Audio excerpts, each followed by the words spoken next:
আসসালামু আলাইকুম রহমতুল্লাহ। আপনারা সকলেই জানেন যে আজকে এইচএসসির রেজাল্ট প্রকাশিত হয়েছে। তো এইচএসসির রেজাল্ট প্রকাশিত হওয়ার পর অনেকেই পাস করেছেন, অনেকেই ফেল করেছেন। তো যারা ফেল করেছেন তাদের জন্য কিভাবে আবারও পুনর্নিরীক্ষণের যে বিষয়টি সেটা বোর্ড থেকেই বলে দেওয়া হয়েছে, কিভাবে কী করতে হবে, কত তারিখ পর্যন্ত করতে পারবেন। তো এখানে বলা হয়েছে এইচএসসি পরীক্ষা 2026-এর ফলাফল পুনর্নিরীক্ষণের নিয়মাবলী। আবেদন করার তারিখ হচ্ছে 11/8/2026 থেকে 17/8/2026 তারিখ পর্যন্ত।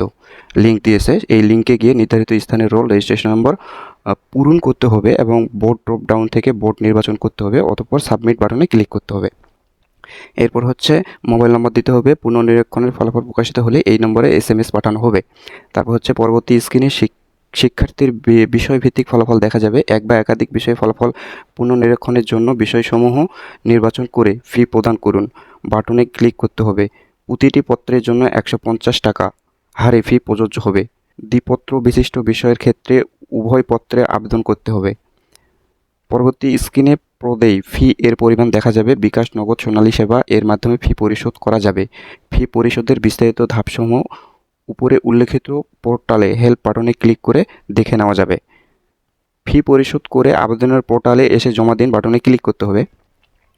উল্লেখ্য যে ফি প্রদান করে একবার আবেদন জমা দেওয়ার পরে আবারও বিষয় যুক্ত করতে চাইলে একইভাবে তা করা যাবে, তবে এক্ষেত্রে নতুনভাবে মোবাইল নম্বর দেওয়ার প্রয়োজন হবে না।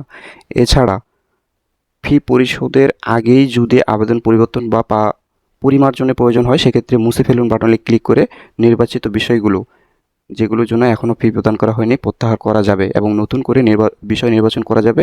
তবে একবার ফি জমা দিলে আবেদনকৃত বিষয়গুলো আর বাতিল করা যাবে না এবং কোনো অবস্থাতেই ফি ফেরত দেওয়া যাবে না। ম্যানুয়াল কোনো আবেদন গ্রহণ করা হবে না।